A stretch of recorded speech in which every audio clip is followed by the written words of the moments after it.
29강 다윗의 장막지기 다윗의 영성 24번째 말씀, 하나님이 원하시는 사람으로 빚어가기. 네 번째 말씀에 우리가 주님 앞에 서길 원합니다. 단락 1번, 압살롬은 아버지 다윗을 없애기 위한 아히도벨의 전략보다는 후세의 전략을 선택하였습니다. 이로 인해 다윗은 압살롬으로부터 도망칠 수 있는 기회를 얻게 되어졌습니다. 이처럼 다윗은 하나님의 징계를 피하지 않았습니다. 다윗은 왕의 권세를 가지고 있었고 능력을 가지고 있었지만 자신의 힘을 가지고 하나님의 징계를 피하지 않았습니다. 어떤 사람은 하나님이 어떠한 징계를 내리셨을 때 인간의 생각으로 이렇게 피하면 되는 것이 아닌가, 저렇게 우회하면 되는 것이 아닌가라고 생각을 합니다. 그러나 하나님이 우리에게 어려움을 주었을 때는 무엇을 해야 합니까? 직면을 해야 합니다. 회개할 영역들이 있다라고 하면 정직한 영을 가지고 하나님 앞에 직면을 해야 합니다.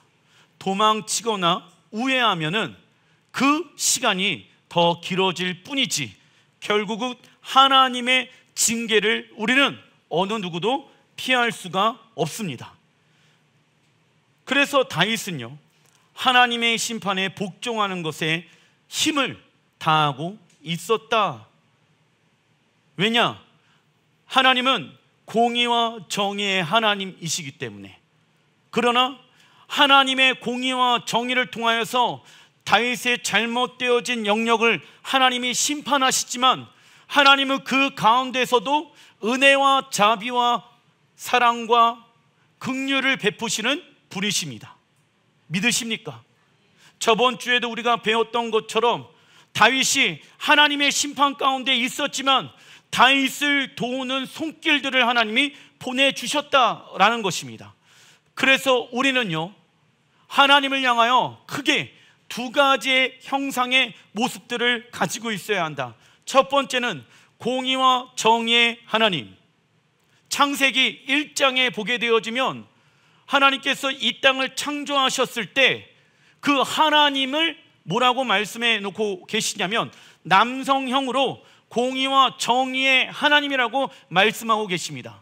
그리고 창세기 2장에는 하나님이 이 세상을 창조하시고 난 이후에 사람들을 만드신 그 하나님이라는 단어를 히브리 원어로 기록하게 되어지면 여성형으로 자비와 긍휼과 사랑이 많으신 하나님. 창세기 1장에는 공의와 정의의 하나님, 창세기 2장에는 사랑과 자비의 긍휼의 하나님이라는 이름으로 기록되어져 있다. 우리나라는 동일한 하나님이라고 다 해석을 해놨지만 히브리 원어 성경에는 다른 이름으로 기록해 놨습니다. 그 이유는 다윗의 마음의 중심 가운데 내가 원하는 하나님에게만 집중하다 보면 결국 우리는, 다윗은 하나님을 향한 왜곡이 생기게 되어지며 사랑, 자비, 은혜 좋으신 하나님에게만 집중하다 보면 결국 우리는 복음을 귀하게 생각하지 아니하고 당연하게 생각하게 되어진다라는 것입니다. 복음은 당연한 것이 맞습니까? 아닙니까? 아닌 것입니다. 귀한 것입니다. 소중한 것입니다. 근데 어떤 사람은 그 십자가 복음의 능력을 하찮게 생각하는 이들이 이 시대에 있다라는 것입니다. 구원받는 거 당연한 거 아니야? 교회 다니면 구원받는 거 당연한 거 아니야? 예수님의 십자가의 능력으로 구원받는 거 아니야? 말은 그렇게 하지만 우리의 모습 안에는 하나님의 능력이 나타나지 않는다라고 하면 하나님의 능력이 어떻게 나타납니까? 내가 죽고 주가 내 안에 사시는 모습으로 나타나게 되어지는 것입니다. 그래서 외형은 크리스찬인데 무엇이 없습니까? 능력이 없는 사람들이 이 시대에 많이 있다라는 것이죠.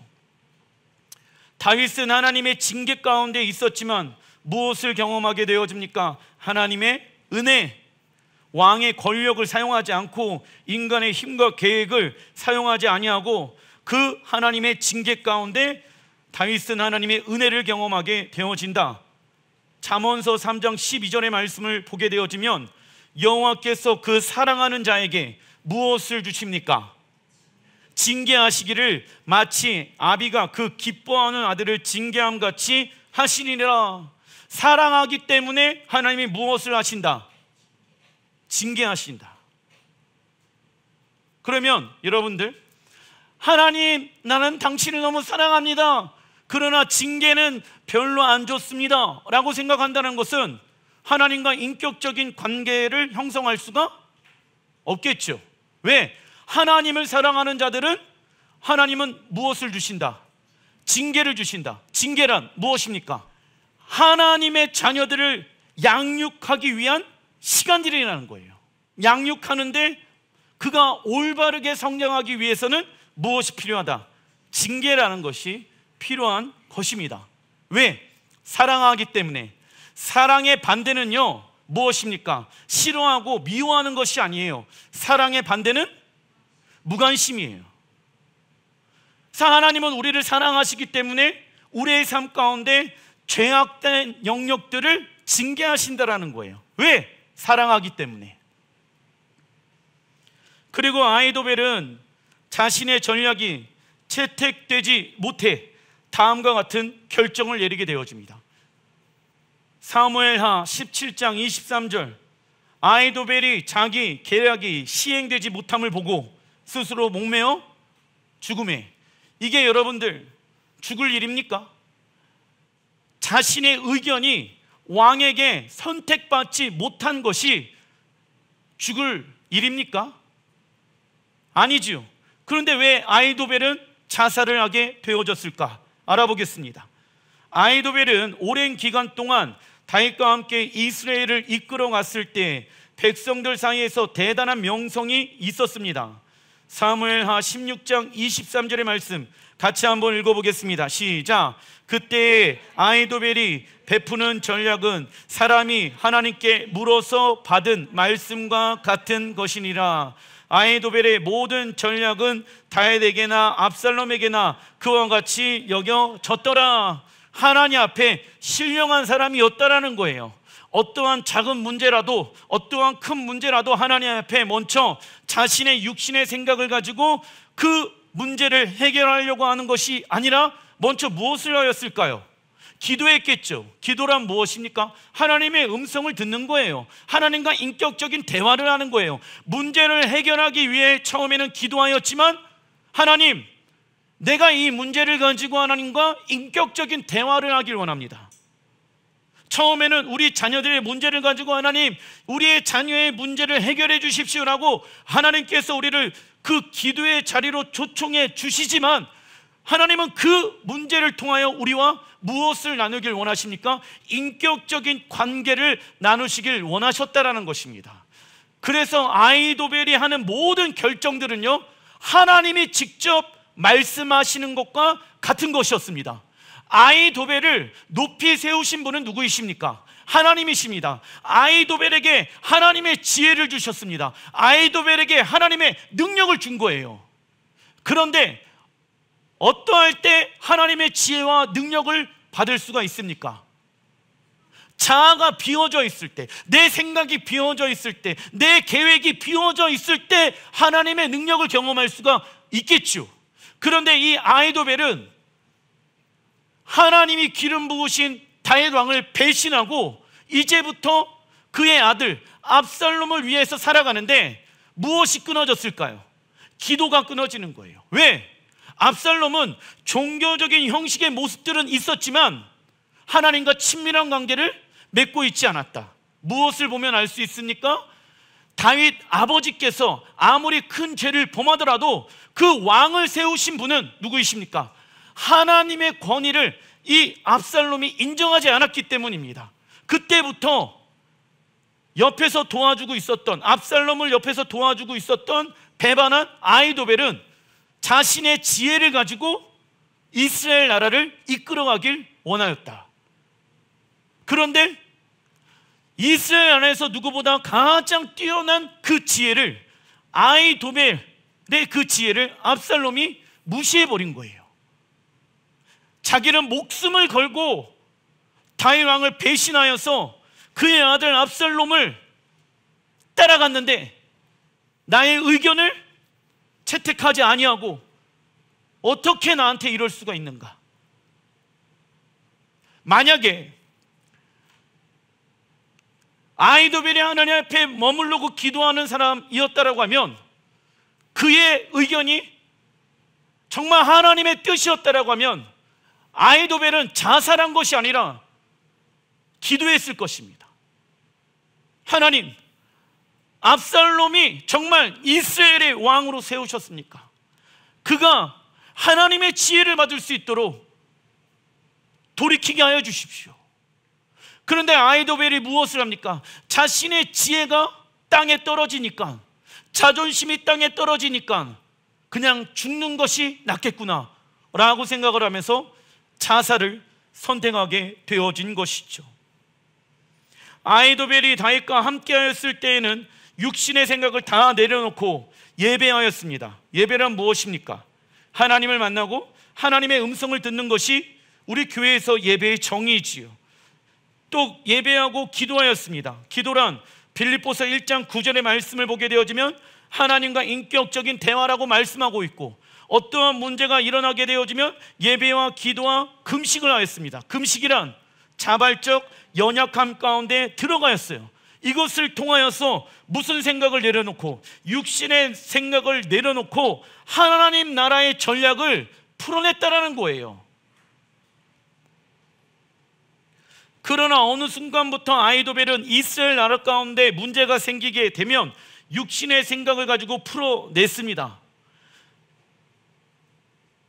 이처럼 구원이 시작된 이가 세상의 가르침과 너무 쉽게 타협을 하다 보면 무엇을 잃어버리게 되어질까요? 두 가지를 잃어버리게 되어집니다. 첫 번째, 영적 분별력. 세상과 쉽게 타협하다 보면 첫 번째, 무엇이 하나님의 원하시는 뜻인가, 무엇이 세상의 뜻인가를 분별할 수 있는 영적 분별력을 잃어버리게 되어집니다. 또 무엇을 잃어버리게 되어질까요? 거룩하신 하나님. 그래서 생명과 죽음은 섞일 수가 없으며 죄와 의로움도 섞일 수가 없으며 거룩한 것과 세속적인 것은 섞일 수가 없습니다. 그래서 우리는 하나님보다 더 좋은 생각, 이것을 인본주의라고 이야기하는데, 인본주의란 이성과 경험을 중심하는 거예요. 하나님보다 더 좋은 생각, 우리는 인본주의를 주의해야 합니다.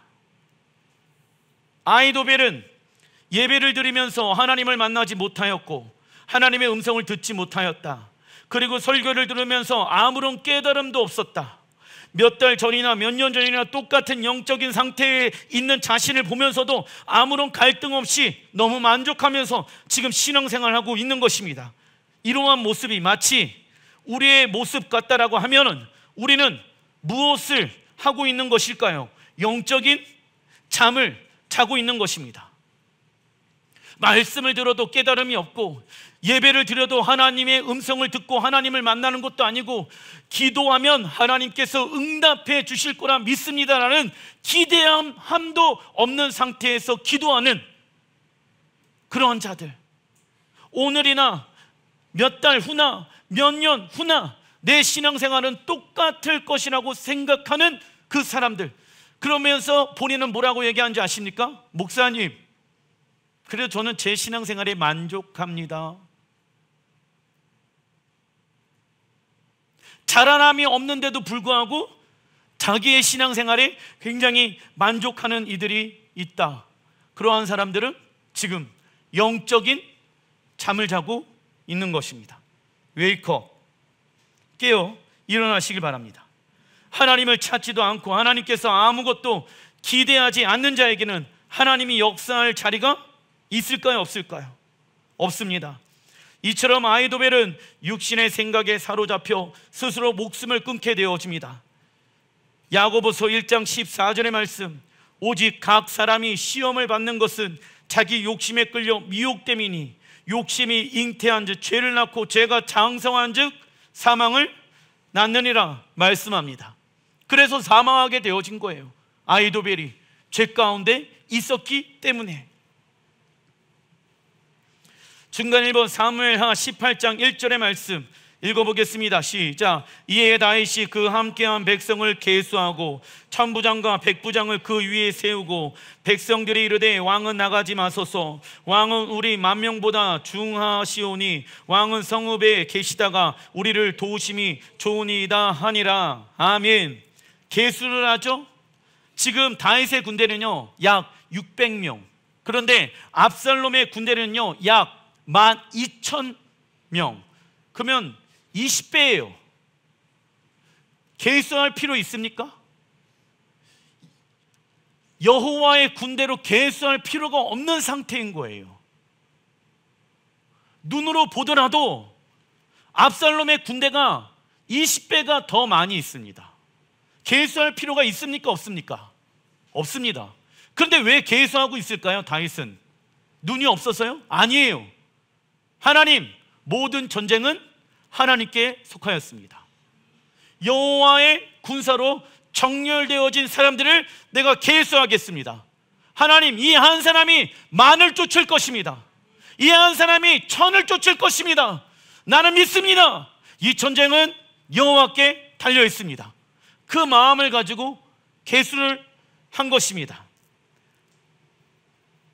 다윗은 후세의 모략 덕분에 마하나임에서 군대를 재정비하였고 군수품을 제공해 줄 동맹자들을 확보하게 되어집니다. 이 전쟁 안에서 하나님의 또 은혜를 경험하고 있는 거예요.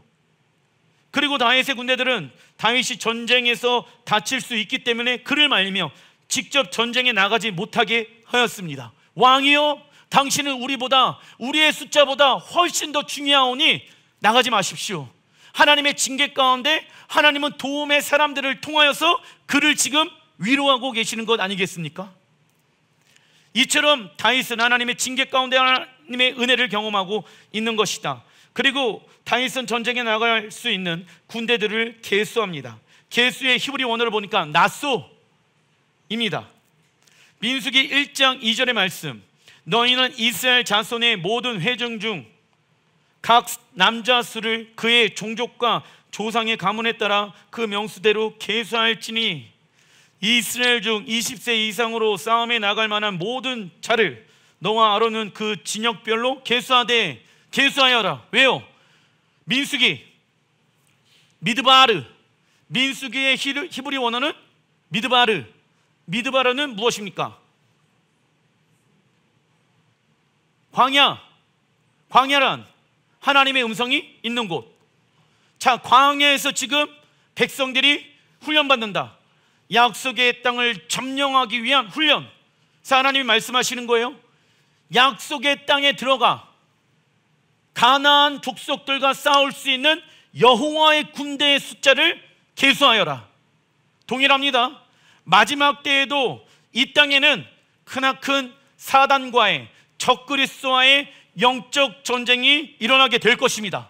그때 하나님은 우리를 계수하신다. 어떠한 자를 계수하실까요? 교회에 다니는 자를 계수하시는 것이 아니라 여호와의 군대로 정렬되어져 있는 사람들, 군사훈련을 받은 사람들, 전신갑주를 입은 사람들을 하나님이 무엇하고 계십니까? 계수하신다라는 거예요.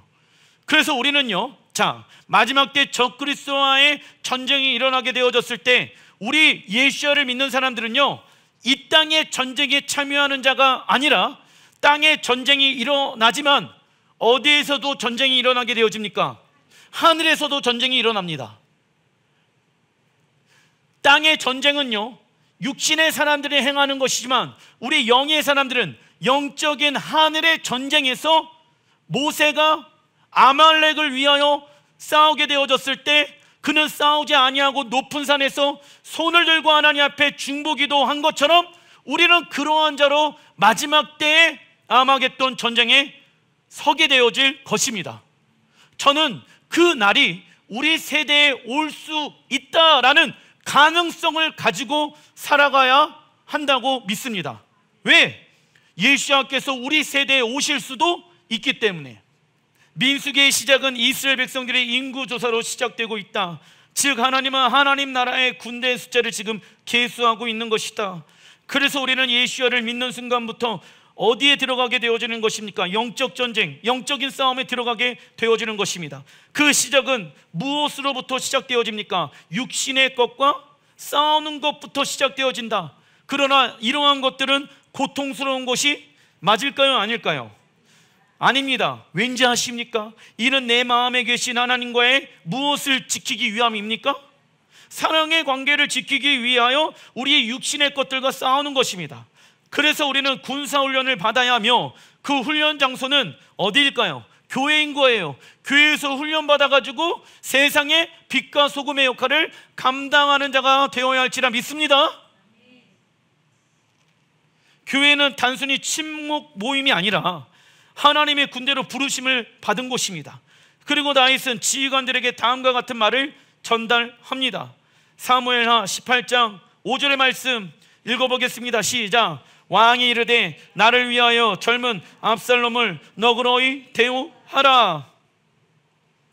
다윗은 장남 암논을 살해하고 도피 중이었던 압살롬을 다윗 왕가에 복귀할 수 있게끔 하였습니다. 그러나 다윗은 압살롬의 얼굴을 볼 용기가 없었고 그를 용서하지 않았다. 다윗의 마음속 저변에는 압살롬을 향한 용서와 은혜, 자비는 불가능한 것이라고 여겼습니다. 이 안에도 이렇게 생각하는 사람들이 있을 수 있습니다. 저 사람은 내가 도저히 용납과 용서를 할 수 없어. 이러한 다윗의 행동은요, 압살롬을 더욱더 완악하게 만들었고 결국 압살롬은 다윗을 반역하게 되어졌습니다.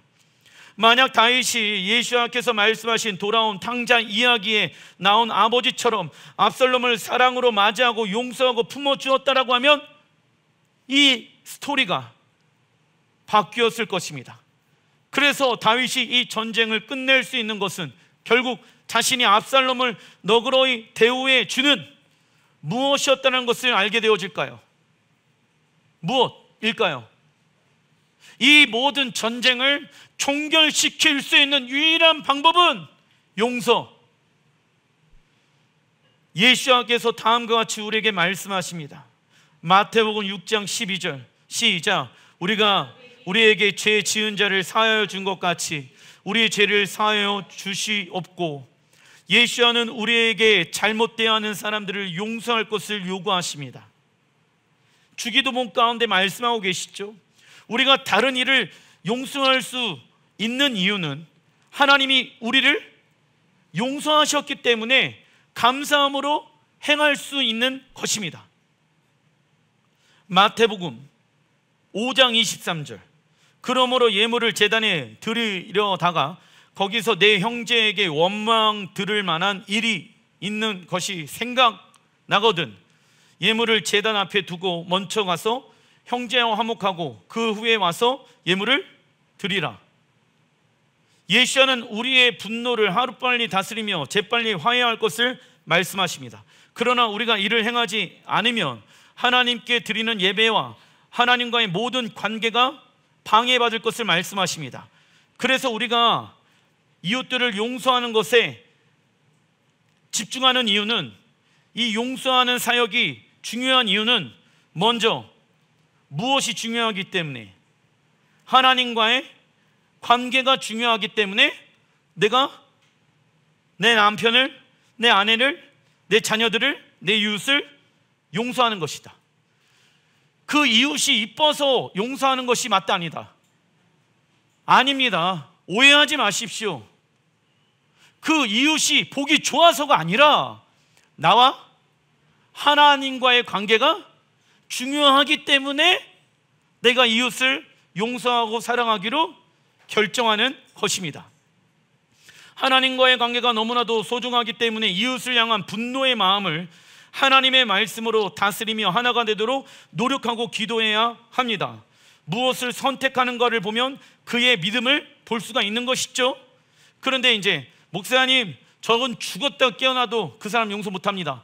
그러면 그 사람은요, 하나님보다 그 원수가 더 중요한 거예요. 그러나 이를 반대로 행하는 이들이 있습니다. 나와 하나님과의 관계는 너무나도 소중합니다. 하지만 이웃 때문에 하나님과의 관계를 방해받습니다. 그래서 저는 이웃이 없는 곳으로 가겠습니다 라고 말하는 사람들이 있더라. 그러나 개인주의에 빠져서 혼자 있기만을 좋아하고 나만 잘 믿고 은혜 받으면 된다라고 생각하는 것은 어떠한 영 가운데 있는 것입니까? 헬라의 영 가운데 있는 것입니다. 이러한 결정들은요, 누가 하는 것입니까? 세상 사람들이 하는 거예요. 무엇이요? 혼자 있기만을 좋아하고 나만 잘 믿으면 은혜 받으면 된다라고 생각한다는 것은 누가 좋아하는, 누가 결정하는 결정입니까? 세상 이들이 결정하는 것들이다. 하지만 하나님의 나라는 우리가 함께 모여 몸의 지체로 이루어가는 것임을 잊지 말아야 합니다. 에베소서 2장 19절의 말씀, 성도들과 함께 시민이며 하나님의 가족입니다. 우리는 육신의 가족이 있지요. 그러나 예수와를 머리로 두고 있는 자들에게는 가족은 누구입니까? 교회 공동체.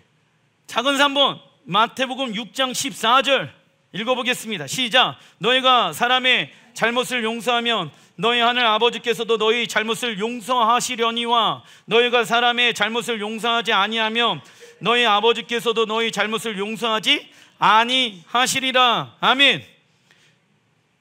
우리가 사람의 잘못을 용서해 줘야지 하나님 아버지께서 우리의 잘못을, 우리의 죄를 용서해 주신대. 목사님, 예수와의 피값으로 우리의 죄가 사함을 받았다면서요, 용서함을 받았다라고 말씀하시잖아요. 그런데 웬걸 예수님께서 뭐라고 말씀하십니까? 예수님이 직접 너희가 사람의 잘못을 용서하지 않는다라고 하면 하나님 아버지께서도 너희의 잘못을 용서하지 않을 거다. 십자가 복음의 능력을 경험한 사람들은 그래서 사랑할 수 없는 사람을, 용서할 수 없는 사람을 사랑하며 용서할 수가 있게 되어지는 거예요. 그런데 그가 용서 못하는 이유는 지금 구원을 잃어버렸거나 지금 복음의 능력이 그의 삶 가운데 없거나 둘 중에 하나이겠죠. 용서의 헬라어 원어를 보니까 아페시스, 그 뜻은요, 보내버리다, 풀어주다 입니다. 용서란 우리가 그 영혼을 붙잡고 있는 것이 아니라, 적어놔 주십시오, 하나님께 그 영혼을 맡겨드리는 것입니다. 우리가 이웃을 용서하지 않는다면 그 사람을 미워한다면서 끝까지 붙잡고 살아가게 되어지는 것입니다. 그 결과 우리 내면은 쓴뿌리와 상처로 가득해 버립니다. 이 시대 많은 이들이 트라우마라는 병에 사로잡혀 있습니다. 과거의 상처와 어려움에 현재의 삶에 영향을 주면서 비슷한 상황이 벌어지게 되어지면 몸이 반응해서 호흡이 심해지고 소화가 잘 되어지지 않고 힘들어하는 현상을 말하지요. 그러나 우리의 과거와 옛 상처는 예수와의 십자가에 끝났습니다. 만약 육체가 아직 반응하고 있는 부분이 있다라고 하면 우리는 그 영역과 싸우기로 결정해야 한다. 그렇다면 용서는 누가 할 수 있는가? 무엇을 경험한 사람? 예수와의 십자가 사랑, 예수와의 십자가 사랑을 경험한 사람들이 용서할 수 있다. 자기 중심적으로 생각하고 결정하는 사람들은 하나님께서 원하시는 방법으로 교회 공동체를 사랑할 수 없습니다. 설령 섬기고 사랑하더라도 쉽게 지치며 실종하게 되어진다. 이처럼 자기를 부인하며 이웃 사랑하는 방법을 배우기 위해서는 교회 공동체가 필요하다. 교회 공동체에는 여러 사람들이 모여 있는 곳이며 성별, 나이, 계층이 다 다르다.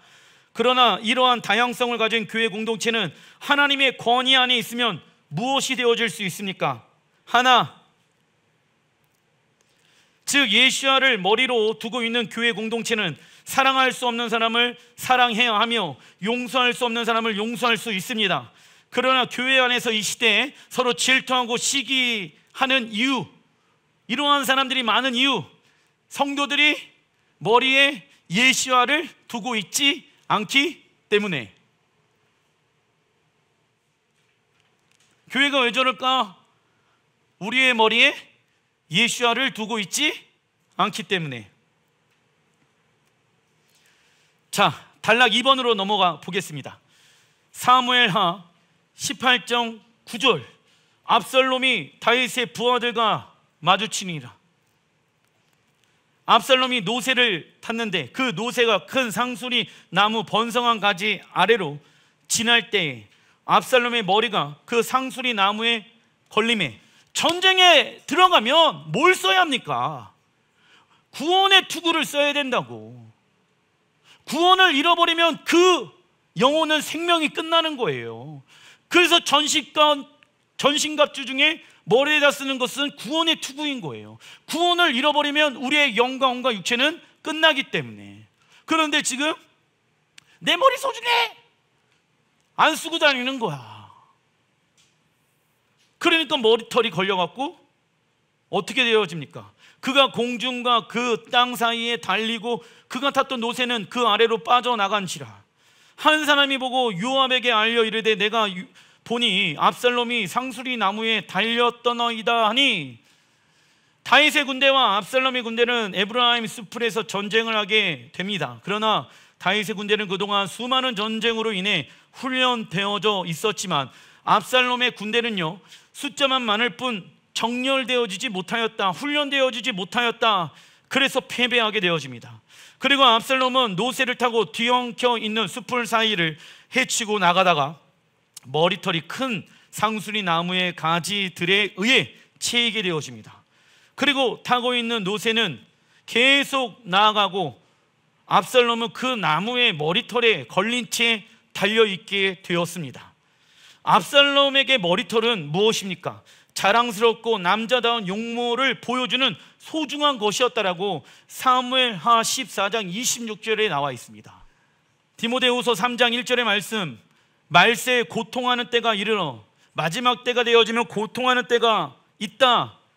그 특징들, 사람들이 시작, 자기를 사랑하며 돈을 사랑하며 자랑하며 교만하며 비방하며 부모를 거역하며 감사하지 아니하며 거룩하지 아니하며. 이 시대에 많은 사람들이 자기를 사랑해, 이웃 사랑하기보다는. 그리고 돈을 사랑해. 그리고 그걸 뭐한대? 자랑해. 고통의 헬라어 원어를 보니까 칼레포스, 뜻은요, 적어놔 주십시오. 믿음을 지키는 힘을 잃어버리다. 믿음을 지키는 힘을 잃어버리다. 사람들은 자신과 돈을 사랑하며 그것을 자랑하길 원하고 있습니다. 요한일서 2장 16절에 이는 세상에 있는 모든 것이 육신의 정욕과 안목의 정욕과 이생의 자랑이니. 세상의 모든 것은 무엇이라고 말합니까? 육신의 정욕, 안목의 정욕, 이생의 자랑. 다 아버지께로부터 온 것이 아니요 세상으로부터 온 것이라. 세상은 누가 만들었습니까? 마귀, 사단. 17절, 이 세상도 그 정욕도 지나가되 오직 하나님의 뜻을 행하는 이는 영원히 거하니라. 아멘. 사도 요한은 세상의 것들을 세 가지로 구분합니다. 첫 번째 무엇입니까? 육신의 정욕. 육신의 정욕이란 무엇입니까? 마음대로 살고 싶은 욕망, 내가 주인 된 삶을 살아가는 것, 이것이 육신의 정욕. 두 번째, 안목의 정욕이 있죠. 안목의 정욕이란 갖고 싶은 것에 눈을 빼앗기는 것. 세 번째 무엇입니까?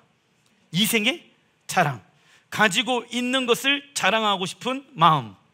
이생의 자랑은 가지고 있는 것을 자랑하고 싶은 마음을 말합니다. 이것은 하나님께로부터 온 것이 아닌 세상으로부터 온 것입니다. 이를 위해 살아가는 자는 절대로 자유할 수 없으며 더 그것에 중독되게 되어져 있습니다.